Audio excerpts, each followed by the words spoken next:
Mars Incorporated, makers of America's most enjoyable candy bars, present Curtain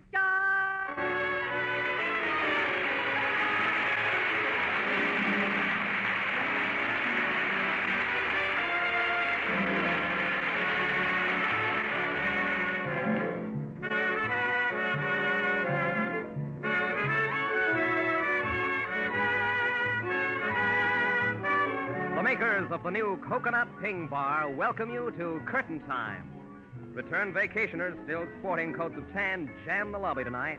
And here, eager for the new play, is the well-known man about town, your host, Patrick Allen. Good evening. Well, Mr. Allen, what's up for tonight? It's a comedy, Myron. A comedy, I'd say, of errors. But there's the overture, so we'd better hurry inside the theater for tonight's production of Curtain Time. Tickets, please. Thank you, sir.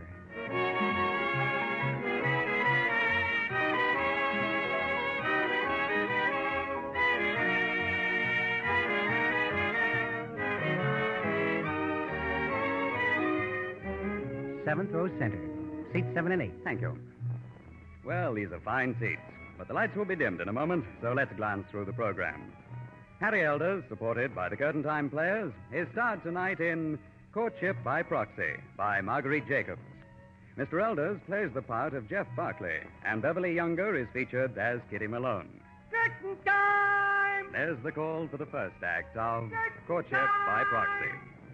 Well, the scene is the bachelor quarters of Jeff Barclay.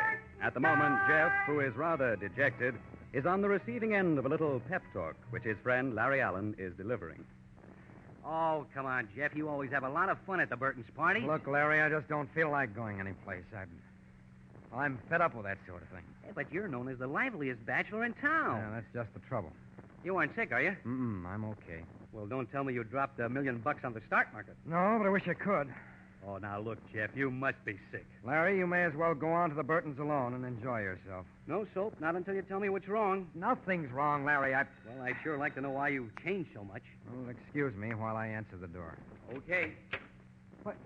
Miss Malone. Well, Mr. Barclay, I'm glad I find you at home. Miss Malone, Kitty, come in, won't So you? I suppose you'd like to show me some of your etchings, you wolf. But I don't have any etchings. I've got a darn good notion to knock your block off, and I will if you don't stop pestering Oh, me. Kitty, sweetheart. Look, I'm not your sweetheart. Oh, but you... Can't you get it through your thick head that I loathe you? Kitty, please, there's a gentleman present. Oh, think nothing of it. You've showered me with expensive presents, and I've returned them all. I know. You keep phoning me for dates, and I hang up on you. You'd only give me a Couldn't chance. get anywhere with me, so now you've tried to corrupt my father by lending him $500. No, Kitty, that was just a The little gift. Malones may be poor, Mr. Barclay, but we're not accepting charity from you. But it's not... Unfortunately, the money's been spent. But I'm going to pay it back. I don't want it back, Kitty. Of course, it's just loose change to you. But I'm going to repay it at $20 a week with interest. Oh, no. On your small salary, you can't afford that. That's why I'm taking a part-time job in the evenings, typing manuscripts for Professor Vondergroot. Kitty, you can't work evenings and all day, That's too. my affair, Mr. Barclay. And in the future, remember that my name's Miss Malone. In the future, I hope to change it to Mrs. Barclay. I've heard that line before. But... even if you were serious, I wouldn't marry a man of your type. Is that clear? Oh, very clear, but... I start working for Professor Vondergroot tomorrow night, so I'll mail the first payment next week. Kitty, I wish you wouldn't do this extra work to pay back money I don't even need. You're making me look like a heel. And on you, that's hardly the new look. Good night, Mr. Barclay. Jeff, is it safe to come out from under the table yet? Yes, she's gone. Well, at least I found out what's wrong with you. Isn't she wonderful, Larry? She's the sweetest darn little angel. Angel? Uh-huh. Look, are you referring to that redhead who just barged in here with both guns blazing? Oh, well, Kitty does have a little temper, but that's what I like about her. Where the devil did you ever meet her? Well, one night when it was raining, I tried to strike up a conversation with her. And? She bopped me over the head with her umbrella. Oh, I've been nuts about her ever since. Nuts is right. Her father tries to invent gadgets, so when he touched me for a loan, I hoped it might put me in solid with Kitty. Well... yeah, I heard her. She doesn't appreciate the favor. I guess all I did was make things tougher for her. Now she's going to work nights as well as days so she can pay me back. You know, she must be nuts, too. Why? Well, she's turning down a chance to marry the wealthiest bachelor in town. Money doesn't seem to impress Kitty. No, she thinks it's just something you pay back. Yeah. You know, she also thinks I'm just a rich wolf. Well, 99% of this town's feminine population can't be wrong. Larry, I tell you, I've reformed. But darn it, I can't even get a date with Kitty to prove it. Well, if it's any consolation, she won't be dating anyone else for the next few months. No, she'll be spending all her evenings with some lucky dog named Professor Vondergroot. Hey, I wonder whether that could be Bugsy.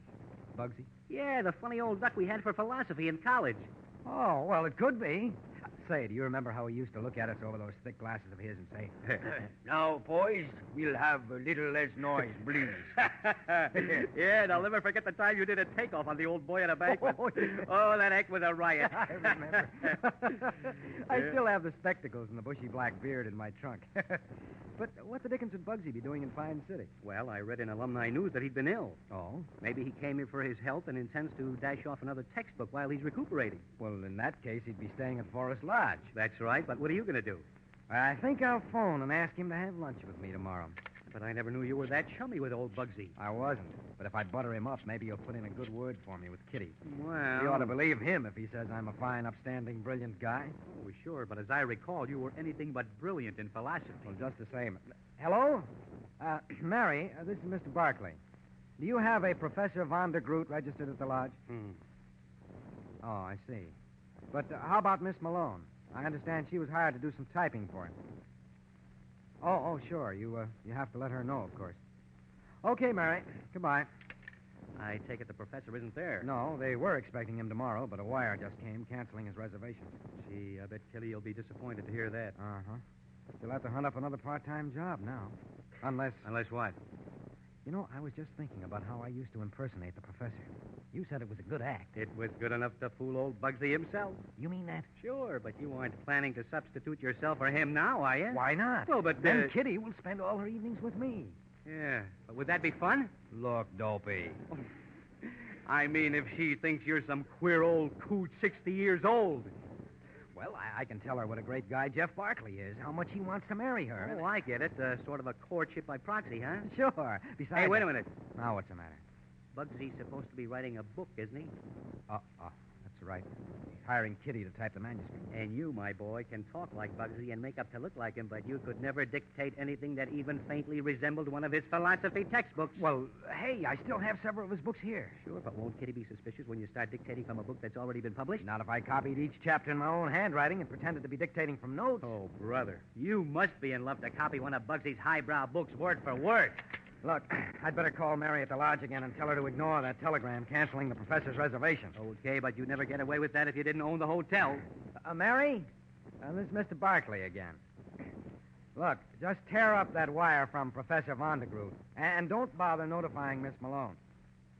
That's right. The professor changed his mind and will arrive tomorrow. Reserve our best suite for him. That's right, the best.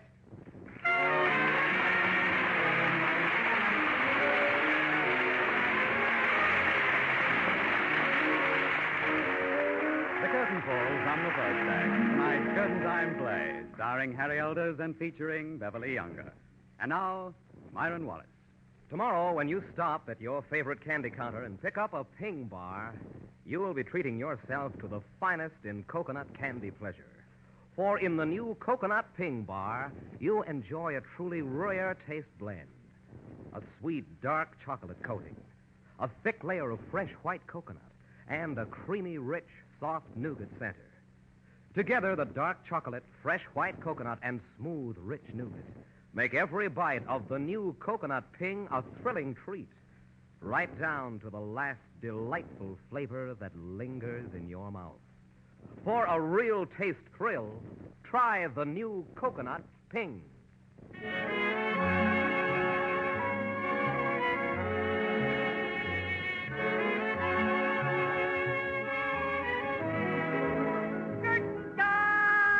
There's the call to the second act of Courtship by Proxy, brought to you by the makers of the new Coconut Ping Bar. Jeff Barkley, in order to be near Kitty Malone, who thinks he's a wolf, decided to impersonate Professor Vondergroot, for whom Kitty has agreed to do some work. Well, it's now late the next evening, and Kitty is just finishing her typing of the chapter the professor, Jeff, that is, dictated earlier. There. That is very good, Miss Malone. Thank you, Professor. And now we come to chapter 2.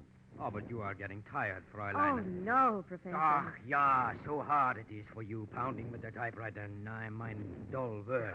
I just love philosophy. Was that so? Of course, I've never read any of your books, but tomorrow I'm going to the library and take out every one. Ach, no, Fräulein. Such deep books are right. Only professors can understand. But I've understood everything you dictated tonight, except that thing you said about Kant's transcendental dialectic. Oh, Dot. Some other time I'm going to ask you to explain that to me. Yeah, some other time. But now I'm taking you home. Oh, but that isn't necessary. I can get a bus right in front of the hotel. So, a gentleman should let a pretty girl go home with herself on a bus yet. But it's after 10, Professor. I'm sure it must be your bedtime. Boy, on the bedtime. Just one moment, Fräulein, while I am phoning for my car.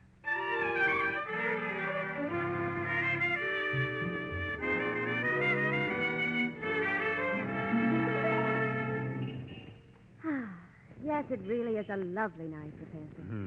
Better you should be walking in the moonshine with your boyfriend, not an old man like me. Oh, I don't have a boyfriend. No one special, anyhow. That's nice. For a good friend of mine, I mean. For a friend of yours? Right here is their car, Fräulein. Wait a minute. What you say? I've seen this flashy yellow convertible before. Why, it's Jeff Barclay's car. Yeah, that's right. When Jeff is finding out I am here, he is letting me use it. Oh, well, I didn't know he was a friend of yours. Ah, such a nice, generous friend. Like Lady Bountiful yet. Even mine hotel suite he is giving me free. Really? Yeah. And in college, Jeff was my best student. Smart, charming, hard-working. Dear me, how he's changed. Yeah. Almost it breaks my heart. He is looking so thin and pale and unhappy now. Well, I'm sure Mr. Barclay will be a playboy all his life. Oh, no. Now he is falling in love with you. Jeff is turning over with a new leaf. He told you he was in love with me? Like Romeo with Juliet. That wolf is chasing me because I'm the only girl he's ever met who won't fall for his fancy line. That isn't so. What did you say? Fräulein, maybe now we talk of something else, huh? You know, I thought just for a moment that your phone... You are maybe hungry, yes? Well, Then we'll stop at this nice little place, the Vine Tree Inn, and have some things to eat. Oh, but Maybe we do some dancing, too, huh? You mean you dance, Professor? You are thinking maybe I am too old? Oh, no. Fräulein, in mine arms, almost you will believe you are dancing with some handsome young boy like Jeff Barclay.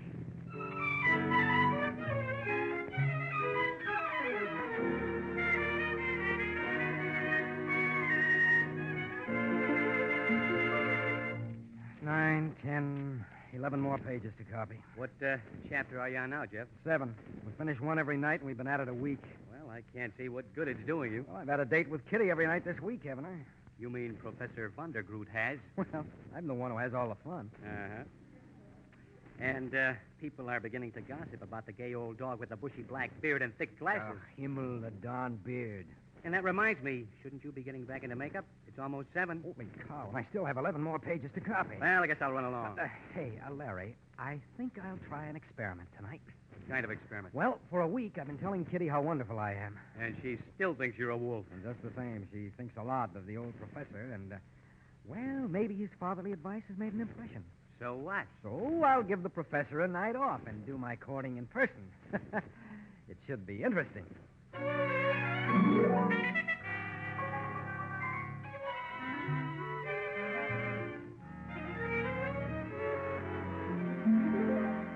Oh, Miss Malone, Kitty. Did you... Oh, it's you again. Are you on your way up to Professor Vandergroot's suite? Yes, and I'm 10 minutes late. But he so... asked me to tell you he's taking the night off. He asked you to... He isn't ill, is he? No, but he seemed rather tired, so I advised him to go to bed. I'm worried about the old boy, Kitty. You are? He hasn't been very well, you know, and now I'm afraid he's working too hard. You really do care a lot for him, don't you? Kitty, I consider the professor my best friend. He's very fond of you, too. And I suppose you can't understand that.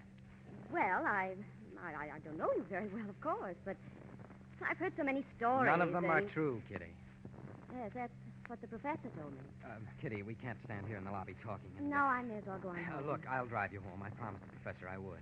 Oh, but haven't you another engagement? Me? Well, I never have any dates. In fact, I hardly know any girls. Well, I guess you can drive me home. Perhaps we can stop somewhere and dance. Well... Oh, Lemmy, Hi, come to Mama's arms. Mitzi. Oh, yes, darling. Mitzi, let go of did me. Jeffykins miss his little angel while she was gone, did he? Mitzi, stop kissing me. Kitty, don't go. Oh, you great big beautiful wolf. I could just hug you to death. Kitty, wait. Why, Jeffy, you come back here. Why? Oh, darn it, if I can just... I'm sorry, sir. Oh, for the love... She's on that bus. Oh, how do you like that for luck?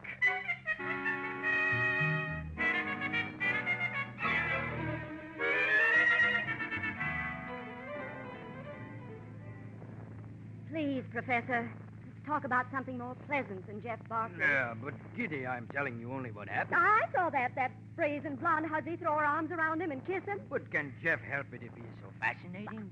Well, he isn't fascinating to me. I know now that he's a wolf for sure. Kitty, you want to know what I'm thinking? What? The reason you are so angry with Jeff is because you was jealous of that blonde hussy. Why should I be jealous of her? Because you are loving Jeff more than you want to. That's ridiculous. I hate him. Already we come to your house, and still you are behaving like the stubborn little fool. Well, if that's what you think of me, Professor Vandergroot, I'd rather not work for you anymore. No, Kitty. I want only you. But if you think I'm a fool... I am thinking, so lovely and sweet you are. Without you, I cannot live. Why...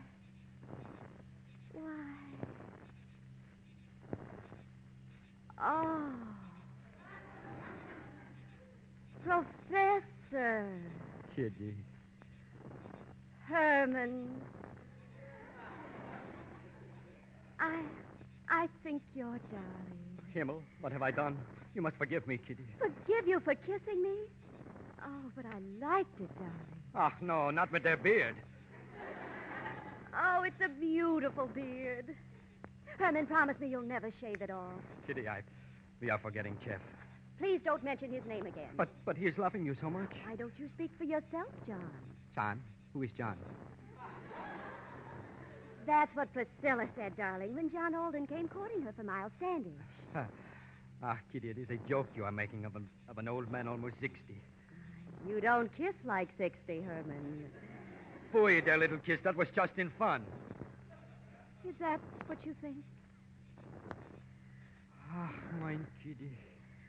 Herman, you're in love with me, and I love you. No, it is just you are mixing me up with Jeff. Oh, I despise him. I'd much rather marry a sensible, older man like you than a younger man. What a mess. Anyhow, you aren't really old, dear. The way you dance and make love. You're just as young as Jeff Barkley.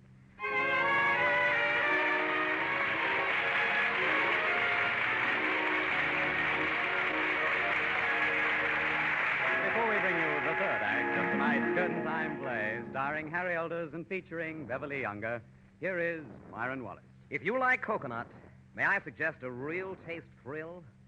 Just try treating yourself to the new Coconut Ping Bar. For in the new Coconut Ping, you will enjoy what is truly the finest in coconut candy pleasure. A sweet, dark chocolate coating, a thick layer of fresh white coconut, and a soft, creamy, rich nougat center, all melt together in each enjoyable mouthful to give you that rare taste blend you can find only in the new Coconut Ping. For a real taste thrill, try the new Coconut Ping.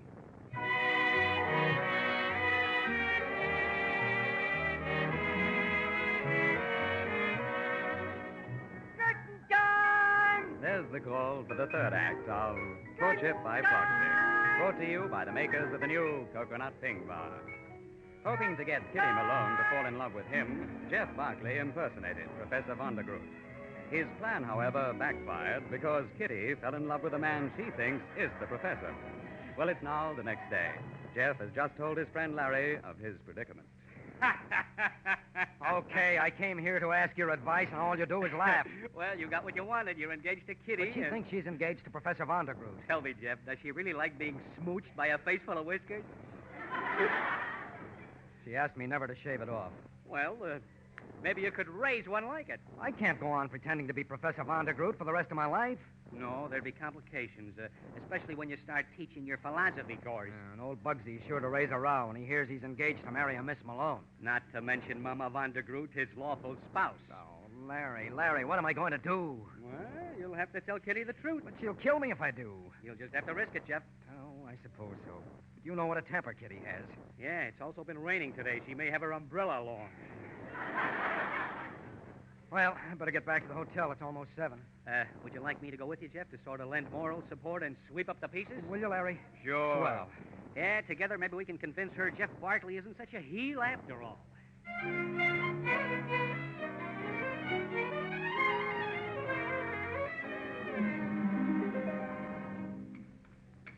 Front, boys. Good evening. Oh, I am just arriving by the bus. oh, good evening, Professor Van der Groot. You want your key, of course. Mine key? Oh, yes, you're in Suite 1008, you know. Is that so? But last week I'm sending the telegram to cancel mine reservation. Well, yes, but you arrived the next day, and... That's funny. Just now I'm getting off the bus. Oh, why, Professor, you got here last Wednesday. We gave you our best suite. Well, that's nice of you. Boy, take the professor's bag and see that he gets up to his suite safely. Never in mind. Life, Well, how do you like that? That screwball is so absent-minded he's forgotten that he's been here for a whole week.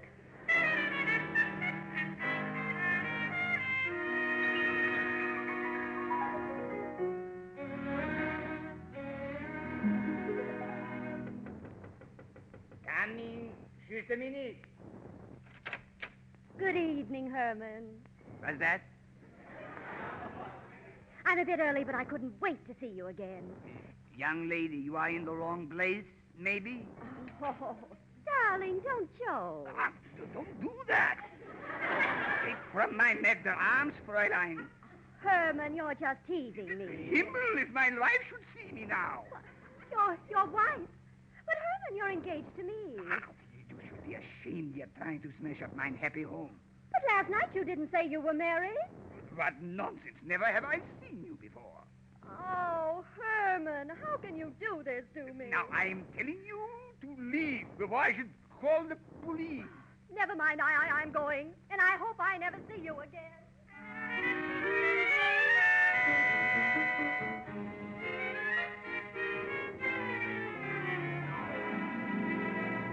Well, here we are, Professor. This is the 10th floor. Ah, yeah, so it is. Oh, gosh, Larry, I sure dread this ordeal. Well- It's going to break Kitty's heart when she finds out the truth. No, I don't think she'll take it so hard, Jeff. But you don't realize how crazy she is about the professor. Well, I can't understand how any girl can go for that sheepdog puss of yours, but... Larry, Kitty adores me. Yeah, and look, isn't that Kitty coming out of your suite now? Yeah, she must have arrived early. Ah, Kitty, my little dumpling, I am here. You, how dare you speak to me again? Kitty, is something wrong? You're forgetting last I night? should say I'm not, you nasty two-timing bluebeard. Hey, watch that umbrella! Oh, Kitty, mine angel. and I hope that teaches you a lesson. Brother, I never saw such passion with an umbrella. I don't get it. Something must be wrong. Wait a minute. How did you get out here anyhow? Duck, Jeff. I left you in your suite only a moment ago, and now I meet you coming from the elevator. But I have been out all afternoon. What is going on? With all the noise, I'm going crazy. Holy cow, it's old Bugsy himself. Oh, brother. What is this? Are there two of you? I'm having twins yet. Professor, it's all a mistake. Oh. Now I'm beginning to understand. One of you is a phony, and I think it's this one. Kitty, be careful. You kill me. So it was you, Jeff Barkley, all the time. Oh, Jeff Barkley. Obviously was making me the bad choice. Well, he hasn't changed at all, Professor. Goodbye. Kitty, wait. I can explain everything. She's gone, Jeff. It's all over, Larry. She'll never forgive me now. And neither will I. Fooey on you, Jeff Barkley.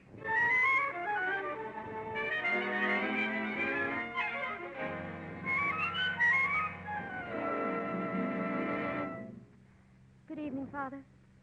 Any mail for me today? Oh, hello, Kitty. No, just a gas bill. Any phone calls? Nope. Nobody bothers calling since Jeff Barkley left town. Well, I mailed the last payment on that loan today. Well, I'm glad it's off your mind, honey. It's taken you a long time to pay it off. Almost 6 months. Did you mail it to Jeff personally? No, I sent it to his brokers. Nobody seems to know where Jeff is. Well, that's funny, the way he disappeared all at once. Yes, it is funny. Well, I may as well start dinner. Oh, by the way, we had a telegram today. Your Uncle Abner is coming to visit us. Uncle Abner? I never heard of him. Well, he's your mother's uncle, an old sea captain. Big fellow with a black beard. A black beard? Yep. Abner didn't say exactly when he'd get here, but... I see. Well, guess I'll go do some work while you're getting dinner, Kitty. All right, Father. That combination doorstop and shoehorn I'm fiddling with now is sure a humdinger. Gracious, what else can that be? Just a minute, please. Avast there, my hearty. Shiver my timber. Oh, dear. Do I have to go through this again? Yo-ho, this must be Kitty, as trim a craft as I ever laid eyes on. Come give your old uncle a kiss. Ah, yo-ho, up with the topsails and full steam ahead. Jeff Barkley, take off that horrible beard. No, stop yanking, Kitty. That hurts. Why it doesn't come off? Kitty, I grew it just to please you. That's why I stayed away 6 months. To please me? It's a beauty, isn't it? See here, Jeff Barkley, you'll have to shave that thing off before I marry you. After all the trouble I went to... Kitty, did you say you were going to marry me? Oh, darling, I've missed you so much. Why did you go away? I had to grow a beard. But, Kitty, you said you didn't want to see me again. And... I didn't mean it, Jeff. You said yourself I was just jealous of that dreadful blonde. Ah, Kitty, my darling, so much I am loving you. I love you too, Professor. Only you will shave off that beard, won't you? Oh, but, honey, you said you like beards. Well, I've changed my mind. Kitty, I'd do anything for you almost, but I draw the line at shaving off my beard. It's the finest crop of whiskers in town, and Darling, for my sake. No, not even for... All right, I'll shave it off, Kitty. There isn't anything I wouldn't do for you.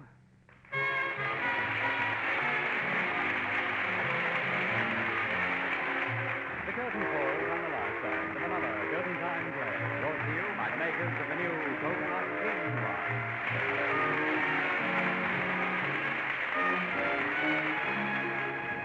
Tonight, Curtain Time starred Harry Elders and featured Beverly Younger. The supporting players were Geraldine Kay, Maurice Copeland, and George Caesar. The Curtain Time music is arranged and conducted by Bert Farber, and the entire production is directed by Harry Holcomb. Next Saturday, Curtain Time will present a comedy romance entitled My Widow Lorraine. And now, I'll join this gay theater crowd as it leaves the Merchandise Mart, many on their way to the glamorous after-theater spots here in Chicago. Until next week, then, this is Patrick Allen reminding you of your date next Saturday, same time, same station, when the makers of the new Coconut Ping Bar present... Curtain time!